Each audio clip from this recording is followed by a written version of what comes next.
வணக்கம் தமிழ் சொந்தங்களே, விவசாயம் சார்ந்த தகவல்களை தொடர்ந்து தெரிந்து கொள்ள நம்ம தமிழ் வேளாண்மை சேனலை மறக்காமல் சப்ஸ்கிரைப் பண்ணிக்கோங்க. இன்றைக்கி நம்ம என்ன பார்க்க போகிறோம்னா, கோழிகள்லேயே அதிக முட்டையிடக்கூடிய ஒரு கோழி இனத்தை பற்றி தாங்க பார்க்க போகிறோம். இந்த கோழி இனத்தோட பேர் பார்த்திங்கன்னா திருவேணி கோழி இனங்கள்.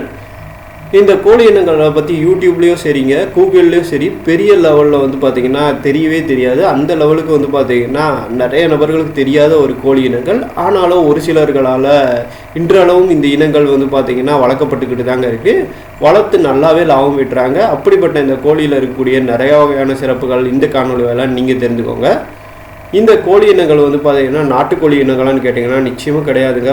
நாட்டுக்கோழி மற்றும் சில வெளிநாட்டு இனங்களோட கிராஸ் மூலம் தான் இந்த இனங்களானது உருவாக்கப்பட்டிருக்கு. இது எங்கே உருவாக்கப்பட்டிருக்குன்னு கேட்டிங்கன்னா கேரளாவில் தாங்க உருவாக்கப்பட்டிருக்கு. College of veterinary and animal science மனூதியில் இருக்கக்கூடிய பகுதியிலலாம் இந்த இனங்களானது உருவாக்கப்பட்டிருக்கு. சரி, அப்போ என்னென்ன கோழி இனங்களை உருவாக்குனாங்கன்னு கேட்டிங்கன்னா தெளித்தேரின்னு ஒரு கோழி இனங்கள்ங்க. அதாவது கேரளாவோட பூர்வீக இனங்களில் இதுவும் ஒன்றுங்க. இது கூட பார்த்திங்கன்னா ஒயிட் லெகானில் அதிகம் முட்டையிடக்கூடிய என்ஸ்டெயினுங்கிற ஒரு வகையில் இருக்கக்கூடிய இனத்தை தான் பார்த்திங்கன்னா இந்த இனத்தோடு கிராஸ் பண்ணியிருக்காங்க. இது போக பார்த்திங்கன்னா ராட் ஐலாண்ட் ரெட்டுங்க. இந்த 3 இனத்தை கிராஸ் பண்ணி தான் இந்த இனங்களானது உருவாக்கப்பட்டிருக்கு.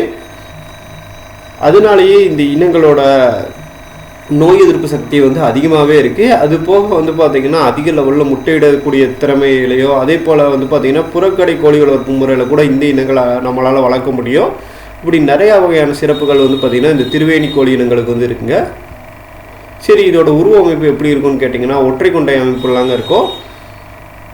இதோட வண்ணங்கள் பார்த்திங்கன்னா நிறையா வகையான இனங்களோட கிராஸ் பண்ணனால அதோட வண்ணங்களும் வேறுபட்டுருக்கோங்க. ஒரு 4 வகையான வண்ணங்களில் மிக்ஸ் பண்ணி தான் பார்த்திங்கன்னா மேக்ஸிமம் வர மாதிரி இருக்கும். அதாவது வெள்ளை, கருப்பு, பழுப்பு, சிவப்பு போன்ற 4 வகையான வண்ணங்களும் பார்த்திங்கன்னா இந்த கோழி இனங்களில் இருக்கும்.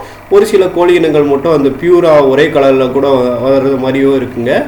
இப்படி நிறையா மிக்சிங் கலரில் தான் இந்த கோழி இனங்களானது இருக்கும். சரி, இந்த கோழி இனங்கள் எந்த லெவலுக்கு முட்டையிடும்னு கேட்டிங்கன்னா வருஷத்துக்கு கிட்டத்தட்ட 200 முட்டைகள் வரைக்கும் இடக்கூடிய தன்மை கொண்டதுங்க. இதோட கோழிகள் பார்த்திங்கன்னா பருவமடையும் போது அதோட வெயிட் பார்த்திங்கன்னா 1.5 கிலோ வரைக்கும் இருக்கும். அதே போல் முட்டைகள் பார்த்திங்கன்னா 50 கிராமுக்கு மேலேயே வரக்கூடிய தன்மை கொண்டதுதான்.